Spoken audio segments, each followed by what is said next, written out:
Historias de la humanidad. Nuestro ataque fue desafortunado.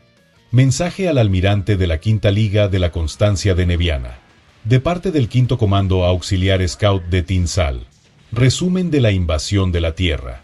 Nuestro ataque fue desafortunado. Es mi deber informarles de los resultados de la reciente acción militar en el Sistema Sol.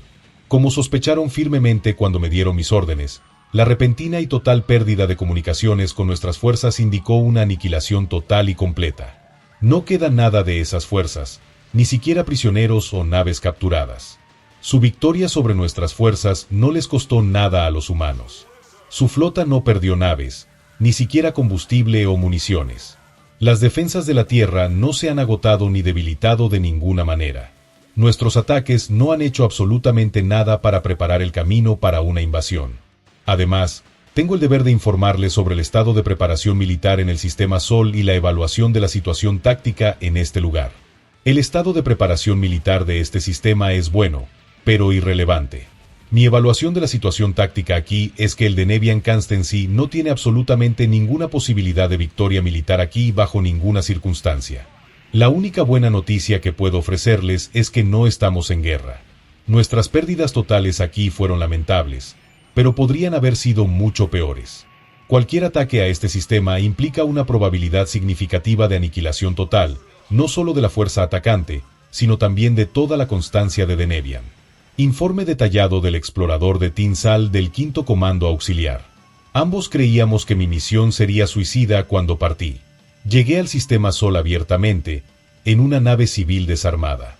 Mis transpondedores estaban encendidos e identificaron que la nave contenía a un investigador de mercado para una empresa de electrónica de Nevian Constancy. Esto, al igual que la información que condujo a nuestros desastrosos ataques, era cierto hasta cierto punto. Mi comandante inmediato acababa de reclutar al comerciante Far One, que en realidad era un investigador de mercado para la Integrated de Vices. Como sucede con muchos reclutas, la moral de One estaba baja cuando descubrió, primero, que no podía pagar la fianza para abandonar el servicio militar y segundo, que le habían asignado una misión suicida. Sin embargo, lo obligaron a subir a bordo a punta de pistola y nos pusimos en marcha. La moral de One mejoró un poco durante el viaje, cuando le pedí que me enseñara los conceptos básicos de la investigación de mercados. Parece que realmente lo disfruta y, para protegernos, yo necesitaba saber al menos un poco de lo que se suponía que debía hacer. Esperábamos que probablemente se desatara un estado de guerra, considerando los recientes ataques sorpresa del Constancy, y esperábamos que, haciéndonos pasar por civiles, al menos se nos permitiera atracar, reabastecernos y marcharnos, lo que nos daría un poco de tiempo para reunir información. La ejecución o el encarcelamiento eran el resultado más probable, pero que los humanos permitieran a los civiles atracar y reabastecerse era al menos una posibilidad. En cambio, nos recibieron calurosamente. No calurosamente en el sentido del calor de los rayos de la muerte, sino calurosamente en el sentido de una buena voluntad aparentemente genuina. No hubo rastro de hostilidad, ninguna mención de los recientes ataques y ninguna autoridad corriendo para apoderarse de nuestra nave o encarcelarnos. Al principio pensamos que era una artimaña o una estratagema de algún tipo para que nos delatáramos. Pero era cierto. Hasta donde los humanos saben, no han sido atacados. A medida que transcurría el tiempo y nadie nos descubría, era muy importante que nadie pudiera detectar nuestra artimaña. Juan tuvo que recurrir a la ayuda de sus antiguos superiores civiles para que le proporcionaran documentación corporativa que nos ayudara a mantener nuestra cobertura durante un periodo prolongado. Como resultado, he tenido el tiempo y el acceso necesarios para realizar una evaluación estratégica bastante completa. Para explicar por qué no hay posibilidad de victoria en ninguna invasión, debo explicar la distribución y la inmensidad de la población humana. En pocas palabras, la población humana está distribuida, en cantidades enormes, en más cuerpos habitados de los que puedo comprender. No hay un objetivo único, ni un conjunto alcanzable de objetivos, que si se eliminaran harían la más mínima mella en la población humana, la capacidad industrial o la capacidad de combate. Incluso si nos invitaran a tomar el poder y reclutar a toda nuestra población, no podríamos guarnecer una fracción apreciable de este sistema. Atracamos en Orcus, un pequeño planetoide cerca de lo que habríamos considerado el borde exterior de su sistema solar. Está a 30 veces la distancia de su planeta natal del Sol. Los humanos, sin embargo, lo consideran parte de su sistema solar interior. Orcus tenía una red de enormes radiadores brillantes, muy brillantes en infrarrojos, que se extendían desde su lado en sombra. Pronto descubrí por qué tiene que rechazar tanto calor. Orcus es un pequeño planetoide de 1.200 kilómetros de diámetro y tiene una población de 17.000 millones de humanos. No es un error. Repito, 17.000 millones. Nunca habríamos colocado más de un campamento minero de un centenar de personas en una roca de este tamaño, tan lejos del calor del Sol, y eso solo temporalmente. Pero esta pequeña roca tiene una población y una producción industrial mayor que cualquier planeta de la constancia. Pregunté por su tamaño y descubrí que antes de su desarrollo tenía un diámetro de unos 900 kilómetros. Los humanos excavaron una ciudad subterránea de 250 kilómetros de profundidad en toda la superficie de esta insignificante roca, y utilizaron el material excavado para construir una ciudad de 150 kilómetros de altura en su superficie. Así que Orcus es ahora una ciudad esférica de 1.200 kilómetros de ancho, con un volumen no desarrollado en su centro que comprende aproximadamente una 30ª parte de su volumen. Tiene una población que pondría a prueba la ecología de mundos, todo ello sostenido localmente. Hay granjas, bosques, mares, selvas y reservas de vida silvestre aquí, todo en esta pequeña roca. Al principio no entendía nada sobre reservas de vida silvestre. Creí que había descubierto una instalación de armas biológicas.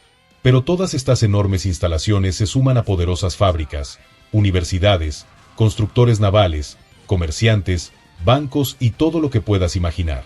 Y Orcus es, para ser franco, insignificante. Los humanos estiman que su propia población en el sistema solar es de 9,24 sextillones, más o menos un 2%. Podemos controlar 6 veces más sistemas solares, pero los márgenes de error de esa cifra son cientos de veces mayores que la población total de la constancia de Neviana. Los humanos no solo han habitado este sistema, sino que lo han infestado. Los planetas y lunas que sería razonable desarrollar ya han sido desarrollados, todos ellos colonizados e industrializados. Pero los humanos no han desarrollado meras colonias en estos mundos, sino que han cubierto grandes porcentajes de cada superficie planetaria y lunar con ciudades, y si la gravedad es lo suficientemente ligera, las construyen no solo la superficie, sino a varios kilómetros por encima y por debajo de ella.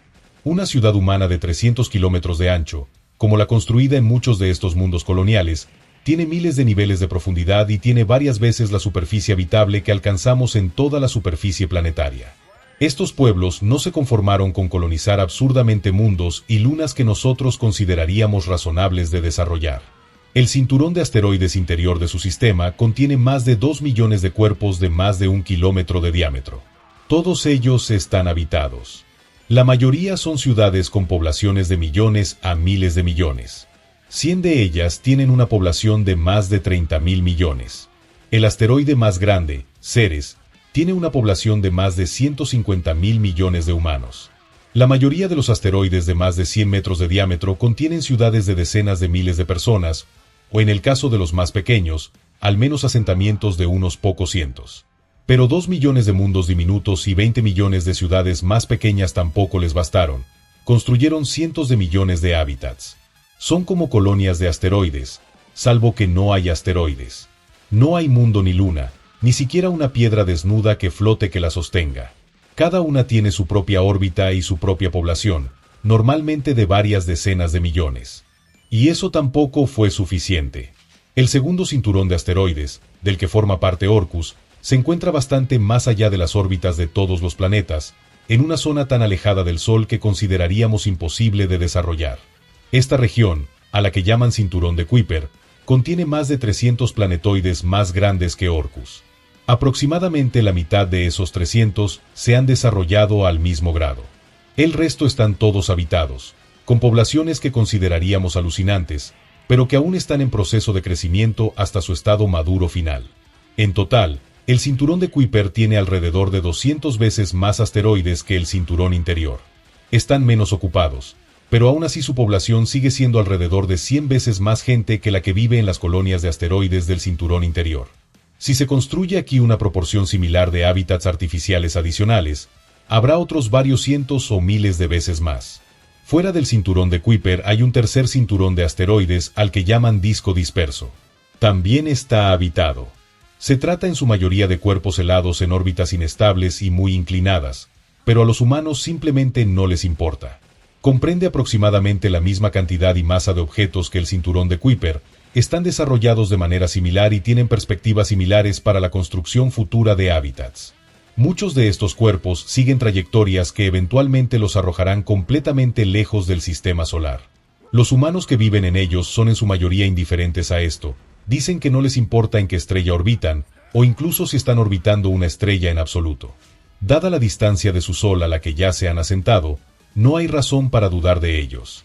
Aparte de eso, a distancias casi interestelares que no consideraríamos parte de su sistema solar, hay una cuarta región desarrollada, que los humanos llaman la nube de Oort. El borde interior de esta región está 20.000 veces más lejos de su estrella central que su planeta natal, y su borde exterior está 10 veces más lejos que eso. Estos cuerpos, en el mejor de los casos, se mantienen en órbita de manera vaga por la gravedad del lejano Sol, y pueden ser perturbados fuera de sus órbitas fácilmente por el paso de otra estrella o un cuerpo rebelde lo suficientemente masivo. Al igual que los colonos de Kuiper, a los habitantes no les importa. De hecho, el traslado de objetos de Oort habitados hacia y desde sistemas solares vecinos o vectores rebeldes interestelares se considera beneficioso, ya que los materiales valiosos llegan desde fuera del sistema y los habitantes de Oort propulsados hacia afuera tienen acceso a recursos más distantes. Si su órbita es perturbada por un cuerpo rebelde, responden minándolo o colonizándolo. La nube de Oort contiene varios cientos de billones de objetos lo suficientemente grandes como para que los humanos construyan ciudades en ellos, y aproximadamente un tercio de ellos están habitados. Pero aún no han tenido tiempo de desarrollarlos por completo. Hay algunas ciudades importantes, pero la mayoría de ellas solo tienen pequeñas ciudades y asentamientos mineros por ahora. Esta área aún se está explorando activamente y los recursos están muy disputados. Y esto, por desgracia, está relacionado con el destino del subalmirante Fensar, que él y sus guerreros descansen en paz. Intentaron un ataque furtivo. Era una aproximación razonable a un lugar muy poco razonable.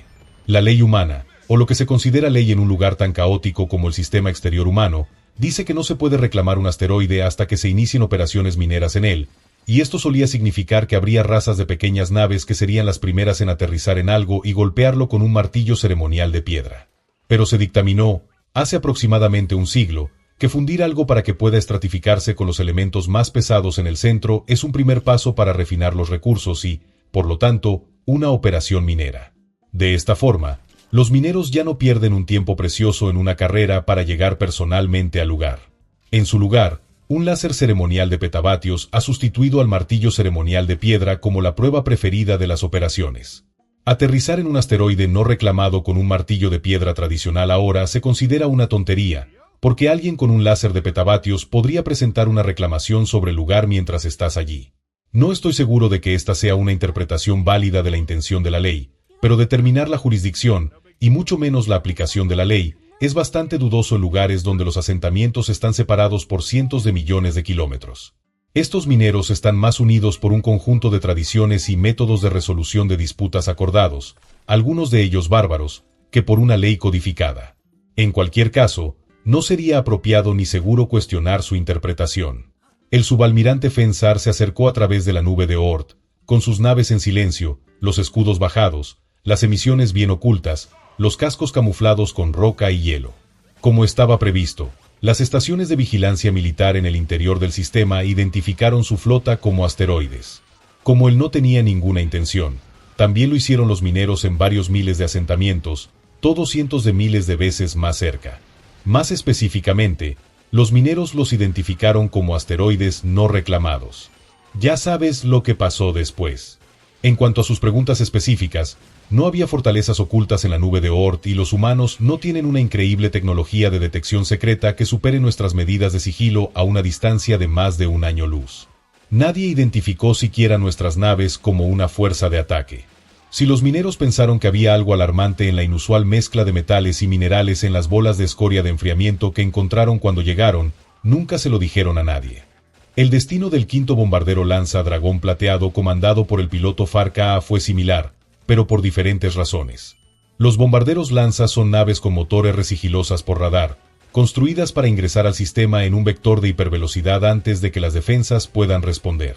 El enjambre de asentamientos humanos hace que sea difícil encontrar un vector de hipervelocidad que permita a un bombardero lanza llegar a la Tierra sin ser visto, Pero Farr observó con atención hasta que vio una configuración de órbitas que liberaría un amplio carril de aproximación donde podría permanecer lo suficientemente lejos de todos los asentamientos para evadir la detección.